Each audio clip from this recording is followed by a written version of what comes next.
Novamente, irmãos, boa noite. A paz seja com todos. Deixaram um celular de presente aqui para mim. Posso ficar com ele? Ah, é seu. Eu gostaria de convidar aqui à frente a minha família, a Daniele, a minha esposa e a minha filha Isabelle. Você quer que eu te devolva?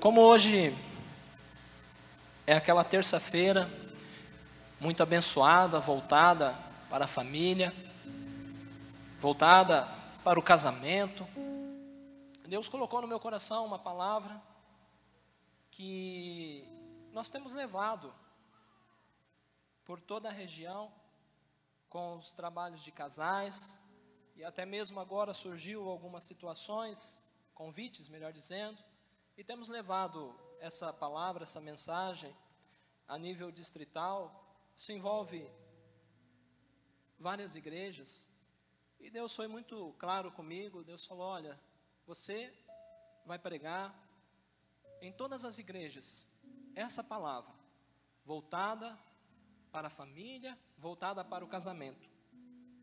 E eu tenho cumprido isso debaixo da obediência, e eu chamei a minha esposa aqui para fazer uma oração por mim, para que Deus me use com graça e misericórdia, para que o Espírito Santo revele ao teu coração a vontade do Pai e glorifique Jesus neste lugar.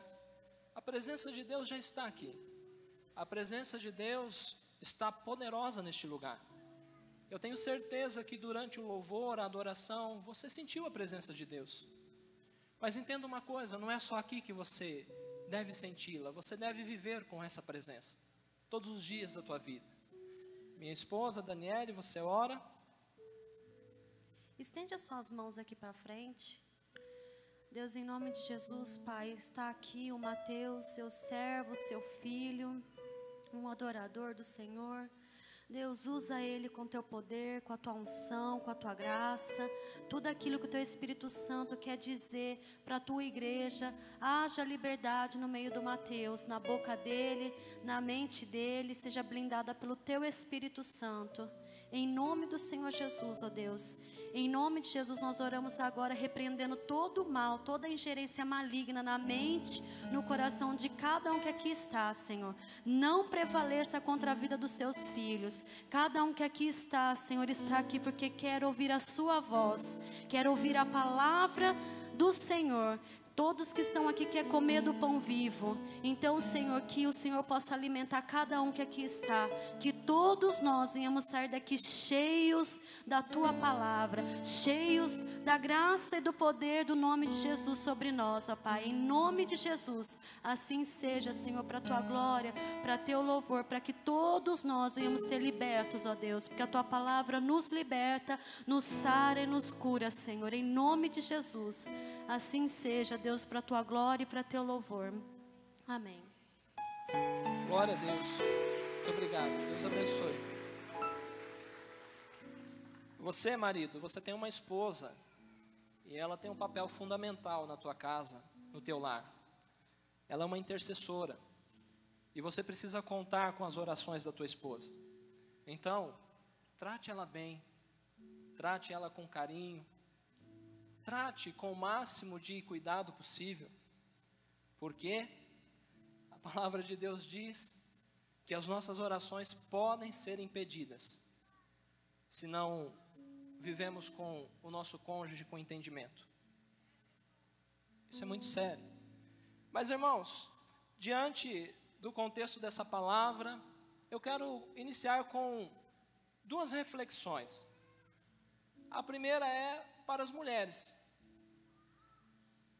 Então, eu vou ler o texto e você vai entender. Está escrito assim: o doutor pediu que a esposa entrasse sozinha no consultório e disse: seu marido está com uma doença muito grave, somada a um estresse terrível. Se não fizer o que eu vou lhe dizer, ele com certeza vai morrer.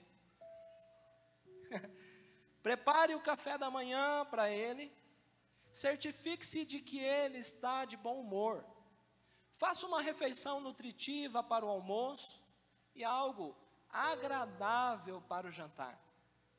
Não o sobrecarregue com tarefas. E o mais importante, seja doce e amorosa. Se a senhora fazer isso pelos próximos 10 meses a 1 ano, seu marido se recuperará completamente. Quando o marido perguntou o que o médico havia dito, ela respondeu que você vai morrer. A reflexão nesse contexto é: qual esposa você tem sido? Aquela que cumpre as recomendações médicas para o casamento? Aquela que cumpre as recomendações de Jesus para o teu casamento? Ou aquela que não quer ter mais trabalho com o marido? Agora, essa é para os homens. Uma mulher disse a seu marido no café da manhã: eu tive um sonho à noite em que você me dava um colar de pérolas. O que você supõe que significa? Ele respondeu: você descobrirá hoje à noite. Então, ele deu a ela naquela noite um livro intitulado Interpretando os Sonhos. Entenderam? Qual marido você tem sido? Aquele que entende a dica e presenteia? Ou aquele que se faz de desconhecido?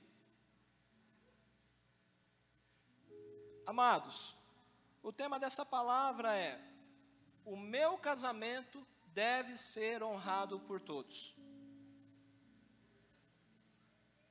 E você vai ser convidado pelo Espírito de Deus a assumir essa responsabilidade hoje à noite. Você vai repetir comigo: o meu casamento deve ser honrado por todos.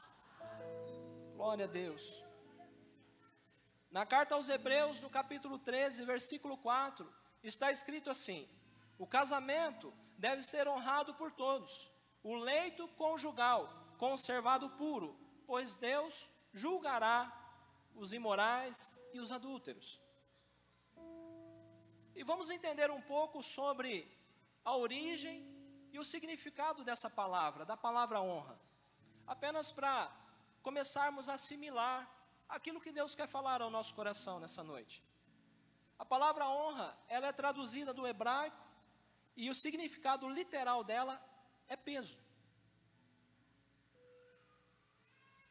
No grego, ela traz o sentido de valor, estima, preciosidade. Na nossa tradução para o português, honrar é o mesmo que venerar, e venerar é o mesmo que muito respeito. Respeito é uma palavra que vem do latim. Ela traz um conceito de olhar outra vez, ou seja, algo que precisa ser olhado outra vez, que precisa de um segundo olhar, é algo digno de respeito. Na verdade, de muito respeito. Então, olha só, como que a palavra honra, ela expressa tanta coisa. Mas a verdade é que nós honramos aquilo que damos valor. Nós honramos aquilo que é importante para nós. Um exemplo, nós honramos os compromissos que são prioridades nossa. Nós honramos aqueles que amamos. Estamos presenteando aquelas pessoas que amamos. Diante dessas traduções da palavra honra, eu posso afirmar, isso é uma afirmação minha, o casamento tem peso e tem valor. Deve ser considerado estimado e precioso. Por isso deve ser venerado e muito respeitado por todos. A palavra de Deus diz, amados, que o casamento é que torna duas pessoas em uma. O casamento é uma instituição divina. O casamento não foi estabelecido pelos homens. O casamento foi estabelecido e ordenado por Deus. quando você começa a entender isso, você entende que então você está mexendo em algo de Deus. O teu casamento. No livro de Gênesis, no capítulo 2, versículo 24, está escrito: por essa razão o homem deixará pai e mãe e se unirá à sua mulher, e eles se tornarão uma só carne. O casamento é muito mais do que entendemos ou pensamos que sabemos. O casamento, ele foi estabelecido e ordenado por Deus para a humanidade, para nós.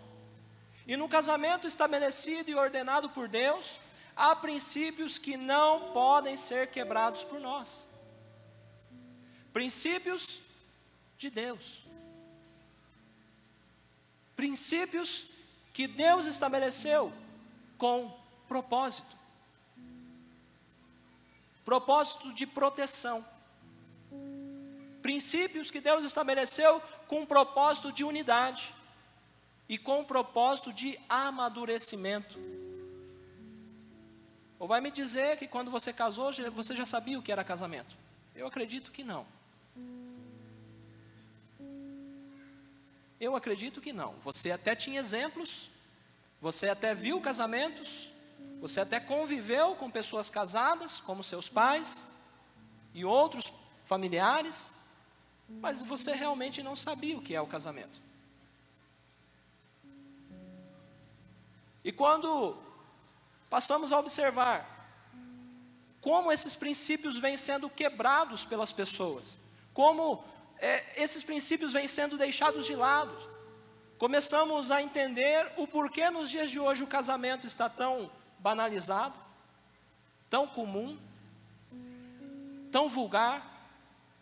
Podemos claramente enxergar na sociedade e até mesmo entre os cristãos que o casamento está seriamente desvalorizado.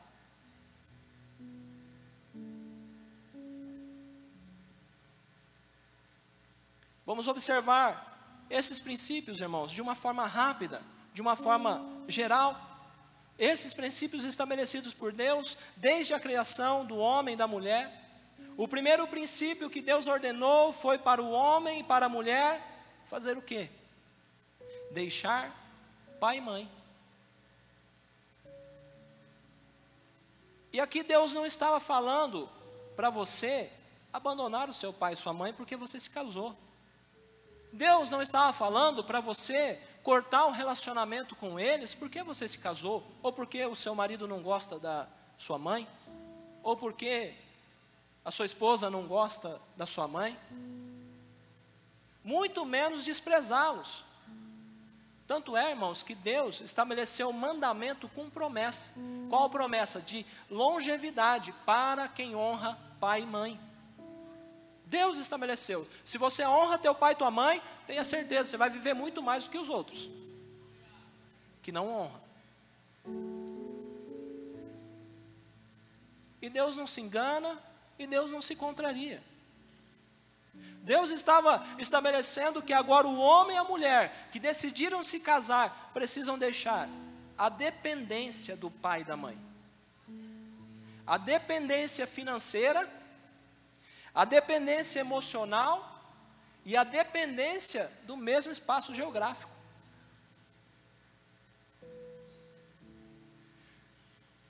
E podemos observar, irmãos, que inúmeros casais, depois de se casarem, que submetem-se ainda a essa dependência, dentro de pouco tempo, estão com problemas no casamento.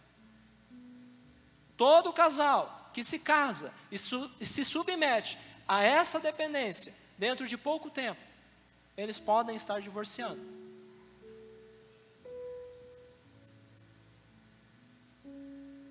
Tem pessoas que não têm um bom casamento, porque continuam dependentes dos pais, em uma ou mais dessas situações que eu mencionei.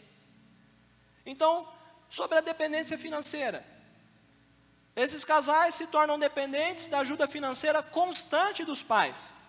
Deixa eu falar algo para você.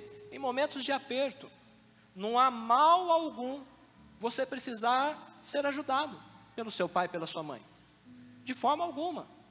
Não há problema nenhum. O problema está em você se tornar acomodado e preguiçoso. Acomodada e preguiçosa.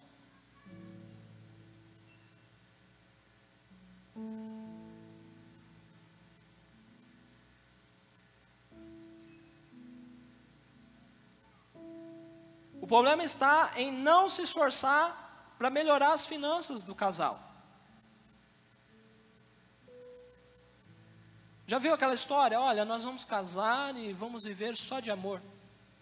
Já pensaram assim?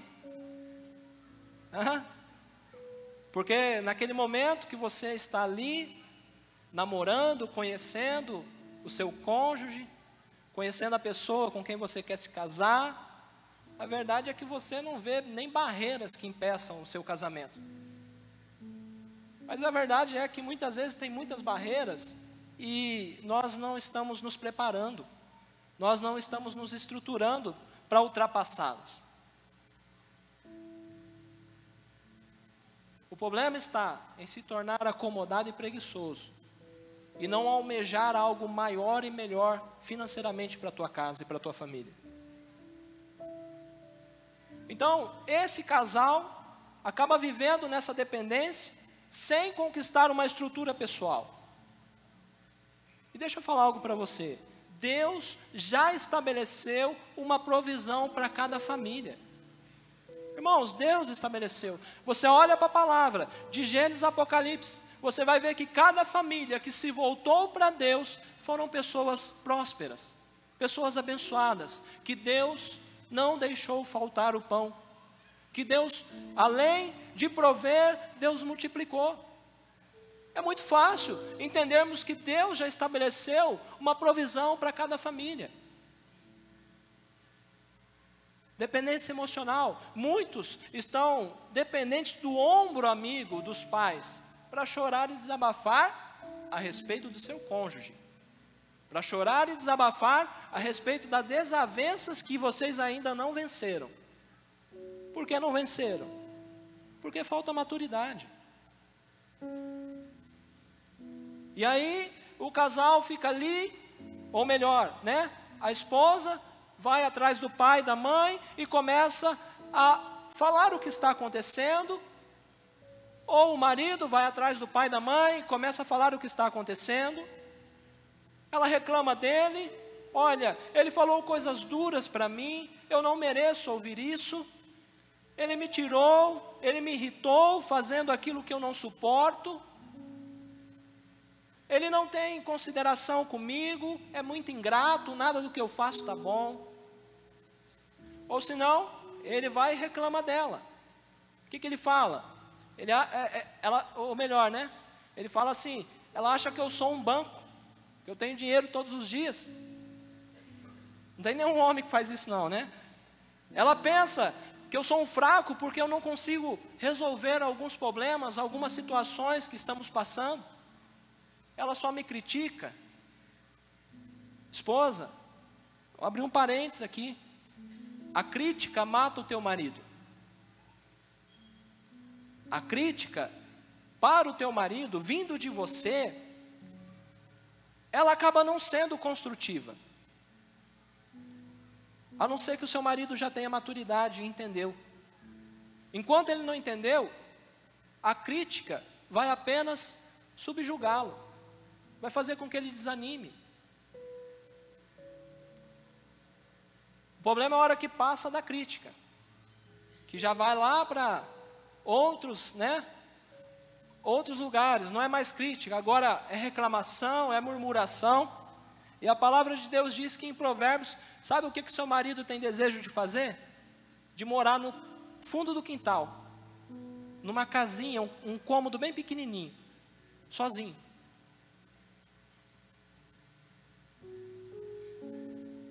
Dependência do mesmo espaço geográfico.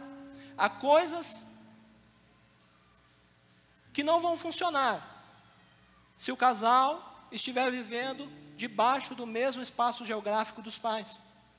Há casais que pensam que não conseguem sozinhos e cativos desse pensamento, que não vão conseguir sozinhos, eles não saem da casa dos pais.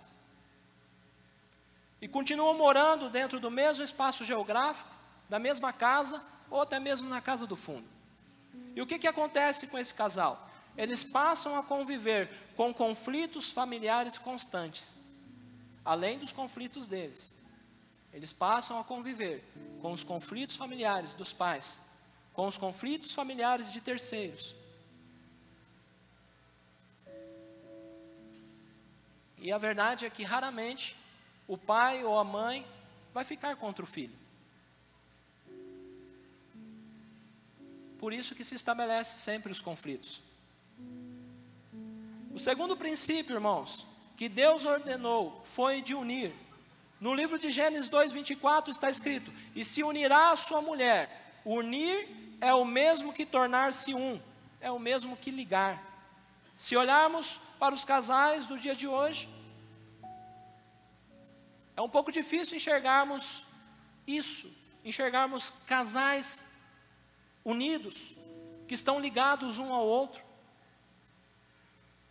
Existe uma falta de compromisso entre o casal, de um para com o outro, e do casal para com Deus. Sabe por que existe essa falta de compromisso? Porque não reconhecem que o casamento se dá no contexto de uma aliança. Porque a aliança é um forte compromisso entre duas pessoas. Não é o anel que você põe no dedo para simbolizar o teu casamento. A aliança, ela se estabeleceu no coração.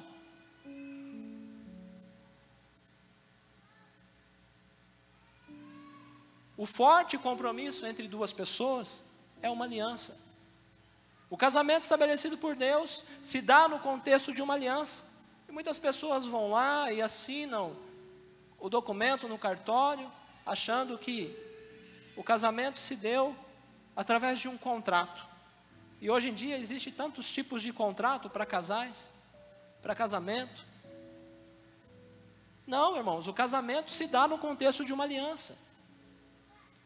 No livro do profeta Malaquias, capítulo 2, versículo 14, diz que para Deus o casamento é uma aliança e que Deus é testemunha do casamento.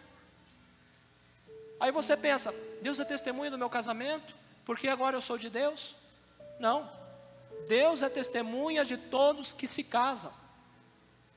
Deus se torna testemunha de todo o casamento feito debaixo da terra. Por quê? É uma instituição dele.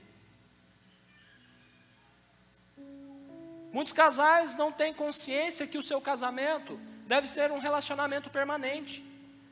Ou seja, se não der certo, o que eu faço? Eu largo. Se não der certo, eu largo. A fila anda. Irmãos, para Deus não é assim. Para Deus, Ele testemunhou o teu casamento. Você tem que ter uma consciência que é um relacionamento permanente. É até que a morte os separe. Muitos casais não têm consciência que o seu casamento deve ser um relacionamento monogâmico. O que é isso? É com uma pessoa só. Sabia que tem casais que não entendem isso? Que o casamento é com uma pessoa só? E de repente ele está procurando outra. Ou melhor, ele está procurando outra, e ela procurando outro e outro.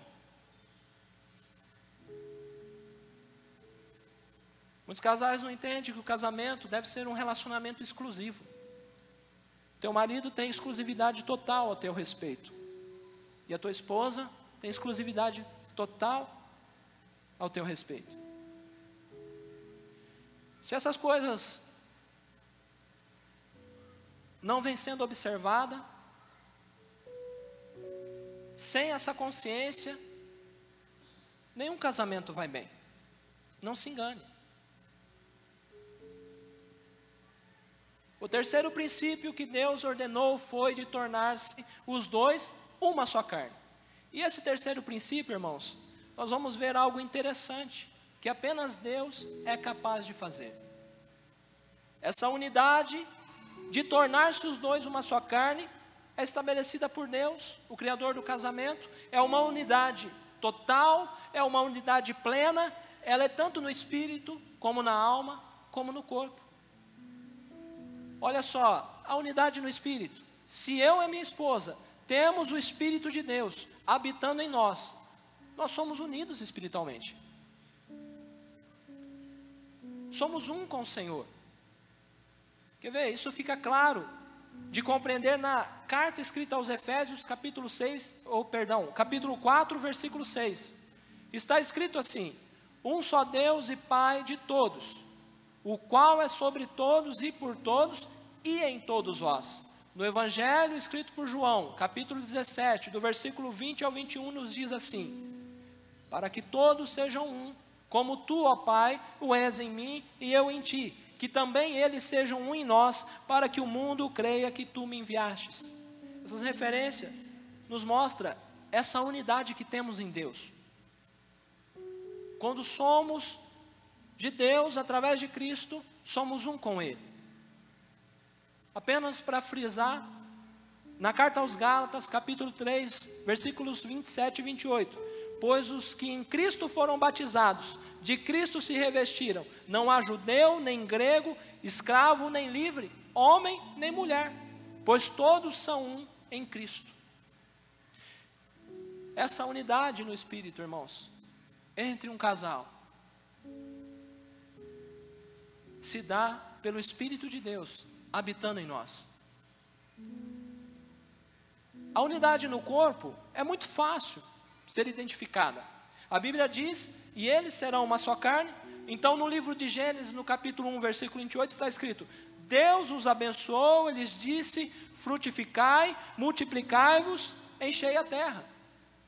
Fica fácil, né, irmãos, entender do que Deus está falando aqui, né? Deus está falando de fecundação, frutificação. Fica fácil entender do que Deus está falando, né? A unidade no corpo. E glória a Deus por isso, irmão. Se tem uma coisa que eu nunca tive vocação, foi de ser eunuco. Eu glorifico a Deus por isso. E eu acredito que você que está casado também não tem essa vocação de ser um eunuco. Mas louvado é o nome do Senhor por aqueles que receberam essa vocação. Mas vamos deixar isso para uma outra mensagem. Agora, irmãos, a unidade na alma é a mais difícil para o casal conseguir alcançar. E a verdade é que Adão e Eva usufruíam dessa unidade antes da queda. No livro de Gênesis, capítulo 2, versículo 25, está escrito: o homem e sua mulher viviam nus e não se envergonhavam. É na alma que está localizada as nossas emoções, os nossos sentimentos, a nossa vontade. E dá para falarmos muitas coisas, irmãos, relacionadas à alma. Mas eu quero resumir a duas coisas, falando em relação à alegria e o amor. São duas coisas que é muito fácil de percebermos. Rapidamente conseguimos identificar que o nosso cônjuge está alegre. Por quê? Você identifica se o seu cônjuge está alegre. Ele sorri, ele assovia, ele descansa, ele relaxa. Agora o homem identifica quando a mulher está alegre de que forma? De repente ele escuta ela cantando, de repente ela quer trocar os móveis de lugar, de repente ela quer pintar a casa de outra cor. É alegria, irmãos, é a alegria da mulher, ela está alegre. Ela quer ir ao shopping, ela está alegre. Aí ela fala, ela está alegre. Rapidamente conseguimos identificar que o nosso cônjuge nos ama. Quer ver? Ela cuida de nós quando estamos doentes. Ela faz uma comida saborosa para nos agradar. Ele se agrada e admira a dedicação dela. Ele presenteia ela. Você entende que o teu cônjuge te ama. Só que, irmãos, tanto a alegria como o amor podem ser deixados de lado em um casamento, por vários motivos. Talvez uma tragédia, algo que ninguém estava esperando. Talvez uma tribulação, uma aflição, uma dificuldade financeira.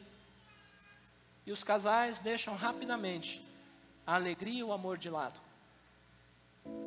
E quando isso acontece, quando a alegria e o amor são descartados, há um problema aqui. A união desse casal, ela começa a ser comprometida. O casal já não tem mais acordo entre eles. Então, esse casal começa a se distanciar um do outro. Pode olhar para o teu casamento. Se tem faltado alegria e amor, pode olhar a distância que vocês estão um do outro hoje. E aí, essa distância vai trazendo uma visão errada do seu casamento. 3 princípios, irmãos, estabelecidos por Deus para o casamento. E eu vou pedir para você repetir comigo. Deixar pai e mãe. Se unir. Tornar-se os dois uma só carne. Antes de dar sequência no fechamento dessa palavra, eu quero falar a respeito da história de Abraão e Sara. Abraão, com medo de ser assassinado, ele mente dizendo que Sara era sua irmã. Ele temia ser assassinado se algum homem se interessasse por Sara. A Bíblia diz que Abraão peregrinava no reino de Gerar, e esse povo não conhecia Deus, muito menos temia Deus. Então, o rei Abimeleque, o rei de Gerar, ele se interessa por Sara, porque a Bíblia diz que Sara era muito formosa. A Bíblia diz que Sara, mesmo em idade avançada, ela arrancava o suspiro dos homens. E de alguma forma, esse rei Abimeleque, ele fica sabendo que Sara é irmã de Abraão. Porque Abraão disse isso a todos que perguntavam e mandou que todos dissessem isso, que Sara era apenas a sua irmã. Gênesis capítulo 20, versículo 11. E disse Abraão, porque eu dizia comigo, certamente não há temor de Deus neste lugar, e eles me matarão por causa da minha mulher. Abraão, com medo de morrer, mentiu. Ele teve essa iniciativa de mentir. Mas o que me chama a atenção, irmãos, nesse contexto dessa história, é que um povo que não temia Deus, um povo que não conhecia Deus, tinha disposição para praticar assassinato, para ter uma mulher que pertencia a outro homem.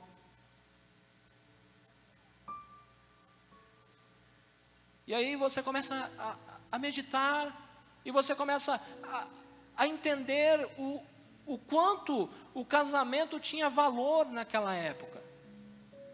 Apenas a morte é que separava um casal.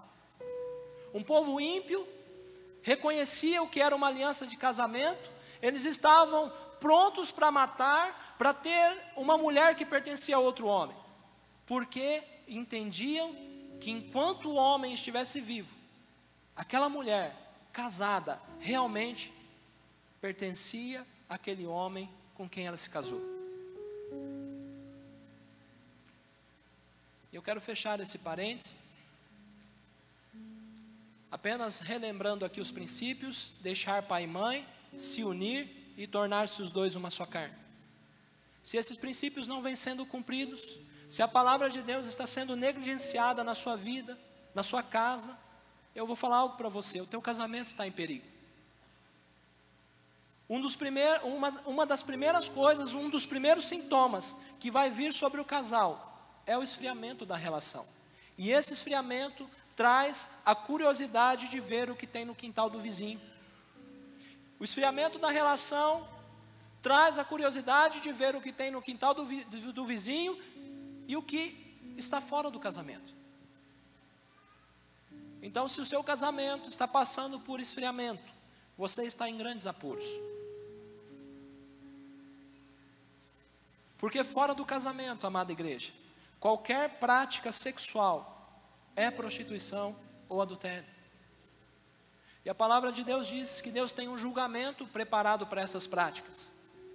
Na carta de 2 Coríntios, capítulo 5, versículo 10, está escrito: porque todos devemos comparecer ante o tribunal de Cristo, para que cada um receba segundo o que tiver feito por meio do seu corpo, ou bem ou mal.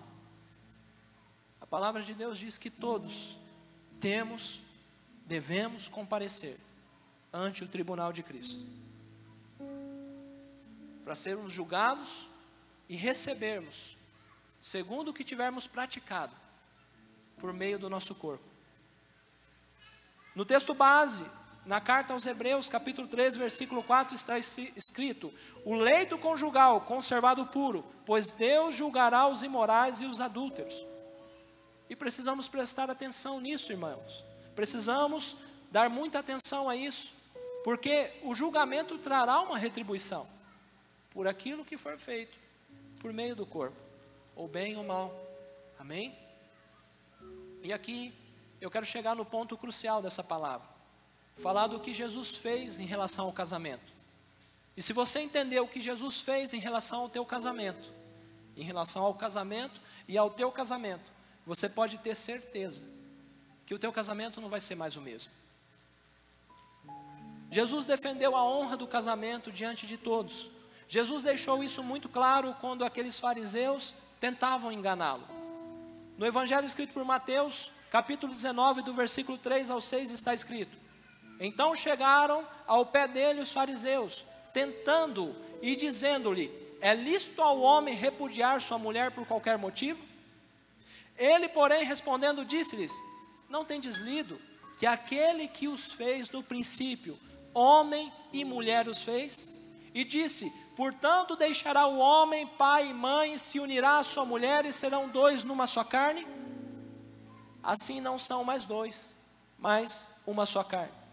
Portanto, o que Deus ajuntou, não separe o homem. A primeira coisa que Jesus fez, irmãos, quando aqueles judeus, aqueles fariseus religiosos, trouxeram o assunto do divórcio diante dele, Jesus apontou para aquilo que foi feito no início de todas as coisas. Jesus apontou para o que Deus fez no início de todas as coisas. E aqueles judeus se concentraram na lei de Moisés, mas o que Jesus fez, irmãos? Jesus, ele demonstrou o que foi feito por Deus desde o início da humanidade. Deus criou o casamento sem divórcio. E foi nisso que Jesus insistiu. Só que os judeus, aqueles religiosos, eles não ficaram satisfeitos com essa resposta. Na verdade, eu acredito que ficaram até apavorados, porque eles não estavam esperando essa resposta de Jesus. Então eles começaram a procurar, a querer entender por que essa resposta, qual o motivo dessa resposta. Então, na sequência do texto, Mateus capítulo 19, versículos 7 e 9 está escrito: disseram-lhe eles: então por que mandou Moisés dar-lhe carta de divórcio e repudiá-la? Disse-lhe ele: Moisés, por causa da dureza dos vossos corações, vos permitiu repudiar vossas mulheres, mas ao princípio não foi assim. Eu vos digo, porém, que qualquer que repudiar a sua mulher, não sendo por causa de prostituição ou adultério, e casar com outra, comete adultério. O que casar com repudiada também comete adultério. Então Jesus traz a resposta à pergunta dos fariseus. Jesus esclarece o motivo que levou Moisés a legalizar o divórcio. Moisés, ele ficou perito em lei. Deus deu as leis para Moisés, então Moisés, ele ficou muito bom em legislar. Ele se tornou um bom legislador. Então Moisés permite o divórcio. Por qual motivo? Pela dureza do coração deles. Moisés estava protegendo as mulheres. Ele teve que tomar essa atitude. Mas Jesus insiste novamente com eles: não foi assim desde o princípio. Observe, irmãos, o que Jesus está fazendo aqui. Ele está revelando a verdade a respeito do casamento. Jesus, ele está elevando o nível do casamento para o mesmo nível antes da queda do homem. Jesus veio para trazer restauração a tudo que foi destruído com a queda do homem. Restauração de tudo que foi deturpado e comprometido pelo pecado. Isso está escrito no livro de Atos, capítulo 3, 21. Está escrito assim: o qual convém que o céu contenha até os tempos da restauração de tudo, dos quais Deus falou pela boca de todos os seus santos profetas desde o princípio. Entenda uma coisa, Jesus trouxe consigo a restauração de todas as coisas. Tem coisas que já foram restauradas, como a tua comunhão com Deus. Através de Jesus, hoje você tem comunhão com Deus, e você pode sentir a presença de Deus e o amor dele por você. Aleluia. Tem coisas que estão sendo restauradas. Talvez o casamento de alguém aqui hoje. Talvez o casamento de alguém aqui hoje, Jesus está restaurando. Tem coisas que serão restauradas na segunda vinda do Senhor, como por exemplo, a terra e as nações da terra.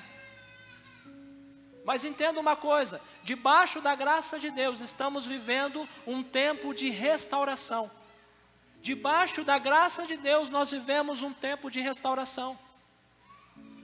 E deixa eu falar uma coisa, você que está aqui e precisa de restauração no teu casamento, você pode ir glorificando o Senhor. Você pode ir engrandecendo o Senhor. Porque é isso que Jesus quer fazer hoje. É isso que Jesus quer fazer na vida de muitos casais aqui hoje. Aleluia, glória a Deus. Aí Jesus aponta então uma exceção, irmãos, além da morte, que permitia aqueles judeus divorciarem. Então Jesus ele aponta a exceção, o adultério, a prostituição. Nós lemos isso aqui no versículo 9 de Mateus 19, está escrito: eu vos digo, porém, que qualquer que repudiar sua mulher, não sendo por causa de prostituição, adultério, e casar com outra, comete adultério. E o que casar com repudiado também comete adultério. Mas deixa eu trazer algo aqui, irmãos, com muito temor e debaixo de uma responsabilidade, porque quem prega e quem ensina qualquer coisa em relação à palavra tem um julgamento um pouco pior, só para você entender, um pouco mais severo. Então, debaixo de um temor e responsabilidade, eu quero trazer um entendimento aqui. Isso, irmãos, foi dito aos judeus de coração endurecidos. Porque você começa a andar pelos evangelhos, aí você vai no evangelho escrito por Marcos, essa mesma passagem nos traz uma informação adicional. Em Marcos capítulo 10, versículo 10 ao 12 está escrito: e em casa tornaram os discípulos a interrogá-lo acerca disto mesmo. E ele lhes disse: qualquer que deixar a sua mulher e casar com outra, adultera contra ela. E se a mulher deixar o seu marido e casar com outra, adultera. Irmãos, Jesus tratou com os discípulos de uma forma mais contundente. Jesus tratou com os discípulos de uma forma mais incisiva. Jesus não deu margem para o divórcio aos discípulos. Tanto é que nenhum deles se divorciou. Se tivesse divorciado, pode ter certeza que na Bíblia estava relatado. Deus nunca escondeu o pecado de nenhum homem. Os acertos e os erros de todos os homens que seguiram a Deus e andaram com Deus estão relatados pela sua palavra. Nenhum discípulo se divorciou, irmão. Paulo já foi mais esperto, né? Falou: eu não vou é casar. Estou brincando, irmãos. Paulo falou: eu não vou é casar. Mas ele fez isso porque, né, irmãos, o compromisso dele total e completo com a obra de Cristo. Novamente, eu quero dizer para você, Jesus veio para trazer restauração de todas as coisas. Ao que Deus havia estabelecido para que o homem vivesse desde a criação do mundo. Jesus veio para cumprir a lei e veio para elevar o nível das coisas na graça. Eu vou dar um último exemplo do que eu estou falando aqui. No evangelho escrito por Mateus, capítulo 5, 27 e 28, está escrito: vocês ouviram o que foi dito? Não adulterarás? Mas eu lhes digo, qualquer que olhar para uma mulher para desejá-la, já cometeu adultério com ela no seu coração. Jesus elevou os padrões, irmãos. Agora o adultério começa no coração. Antes, pela lei, tinha que ser o ato consumado. Agora não. Agora, se eu apenas desejar outra mulher no meu coração, eu estou adulterando. Se você, mulher, apenas desejar outro homem no teu coração, no tempo da graça, pela verdade da palavra de Deus, você está adulterando.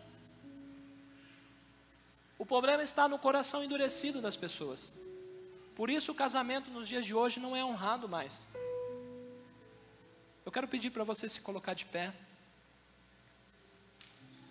Nós vamos encerrar esta palavra.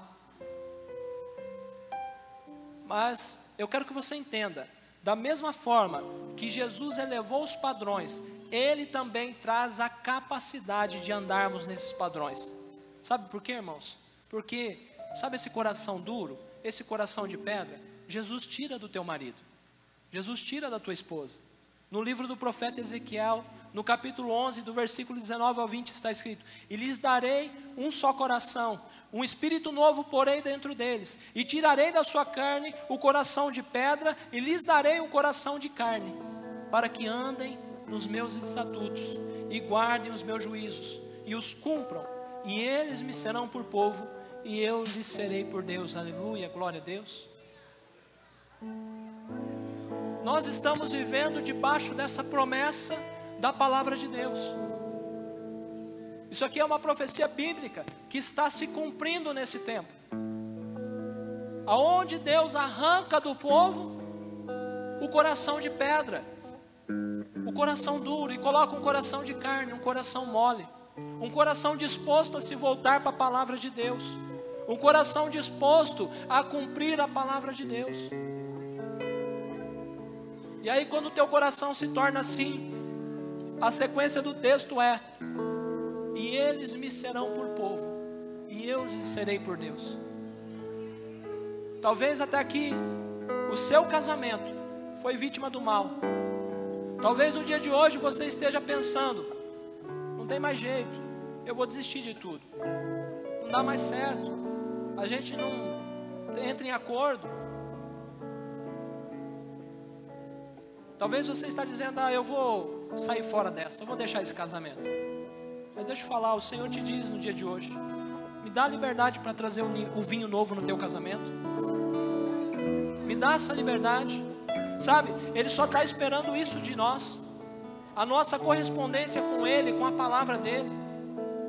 Porque em Apocalipse capítulo 3, versículo 20 diz que Jesus está à porta. É o que Jesus está fazendo hoje aqui, Ele está à porta. Você está ouvindo as batidas? Você está ouvindo as batidas através da palavra? Ele está à porta, Ele está esperando você dizer: Jesus, entra na minha casa. Jesus, quer fazer parte do meu casamento? Abre a porta, meu irmão, minha irmã, do teu coração hoje. Abre a porta. Às vezes é assim. Nós saímos dos princípios da palavra de Deus na nossa vida, e as coisas saem do nosso controle. E nos tornamos pessoas complicadas, com vidas complicadas, e somos afligidos pelo mal. Mas se Jesus estiver no casamento, vai haver solução, vai haver renovo. Foi isso o que aconteceu aquele casamento na festa de Caná da Galileia. O que aconteceu, irmãos? O vinho acabou, mas Jesus tinha sido convidado para estar no casamento. Você conhece a história. A palavra diz que Jesus, Ele transformou a água em vinho. Ali tem uma representação nossa, aquelas 6 talhas, aquelas 6 pedras talhadas para pôr água, somos nós, irmãos. Representa um número de homem, somos nós. E sabe o que é a água? A água é a palavra e o Espírito de Deus. Quando há a palavra e há o Espírito de Deus dentro dessas pedras, então há o vinho novo, há alegria, há amor. Jesus, Ele pediu para encherem aquelas talhas, e essas águas se tornaram um vinho melhor do que o primeiro. Jesus fez o seu primeiro milagre, relata a palavra de Deus, num casamento. para demonstrar, irmãos, o quanto o casamento é importante para Deus. Porque Deus odeia o divórcio. Deus instituiu o casamento e Deus odeia o divórcio. Ele expressou que se a alegria e o amor no teu casamento forem esquecidos, forem deixados de lado, Jesus está pronto para fazer um milagre na tua vida e restaurar o teu casamento. Convida Ele para entrar na tua casa, convida Ele para entrar no teu casamento. Deixa eu te dar uma notícia ainda melhor, Ele está pronto para fazer isso hoje, pelo teu casamento.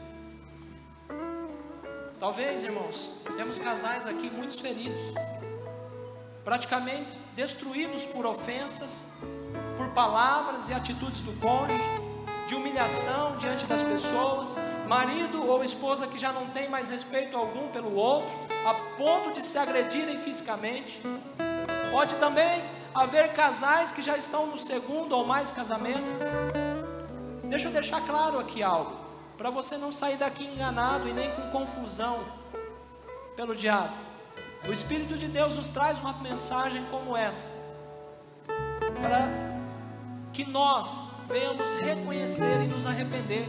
Sabe por quê, irmãos? Na carta de 1 João capítulo 1:9 está escrito: quando confessamos os nossos pecados, Ele é fiel e justo para nos perdoar e nos purificar de toda injustiça. Quando nos arrependemos, Ele nos perdoa.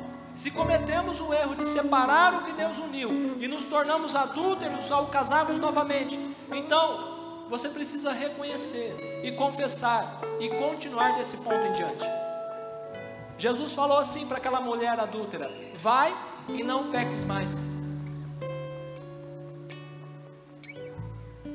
Você vê poucas vezes Jesus falando isso na palavra, mas todas as vezes que Jesus falou isso, vai e não peques mais, é para deixar um sentido claro, que se houver atitude, ação retornada ao mesmo erro, vai trazer consequências piores e maiores. É um momento também que precisamos analisar o coração e agir com perdão. No Evangelho escrito por Mateus capítulo 6, 14 e 15 está escrito: porque se perdoardes aos homens as suas ofensas, também vosso Pai Celestial vos perdoará a vós. Se porém não perdoardes aos homens as suas ofensas, também o vosso Pai vos não perdoará as vossas ofensas. Você precisa perdoar o seu cônjuge. Não importa o quanto ele tenha te machucado, o quanto ele tenha te ofendido. Se até mesmo ele ou ela traiu e você descobriu, libere o perdão sobre a vida dele, sobre a vida dela hoje. Porque através do perdão há restauração. Através do perdão você vai receber também o perdão de Deus. Agora, se você quiser guardar esse ressentimento, essa ofensa no teu coração e não perdoar, você está anulando o perdão de Deus na tua vida. Então peça perdão, para que você receba também o perdão de Deus. Todos nós precisamos do perdão de Deus. Aleluia. Fecha os teus olhos, coloque a mão no teu coração. Você que entendeu a palavra do Senhor, não se faça de desentendido. O Espírito Santo falou ao teu coração, então você precisa corresponder ao Senhor. Meu Deus e meu Pai, em nome de Jesus, aqui estão esses casais, Senhor. Aqui estão essas vidas. Aqui estão, Senhor, essas famílias, ó Deus, que estão diante do Senhor, Pai. Eu sei que através dessa palavra há um entendimento, há uma provisão celestial, há um alimento para que essa vida, Senhor, viva, ó Deus. Por isso, em nome de Jesus, eu te peço, Espírito Santo, age agora no coração dessa pessoa, para que ela perdoe, para que ela realmente seja convencida por Ti, para que ela realmente seja levada ao arrependimento, para que ela olhe para o casamento dela, para a vida conjugal dela, e busque no Senhor o vinho novo, a alegria e o amor que tanto precisam dentro de um casamento. Em nome de Jesus, assim eu oro e te agradeço. Aleluia. Aplauda ao Senhor, glorifique ao Senhor. Minha família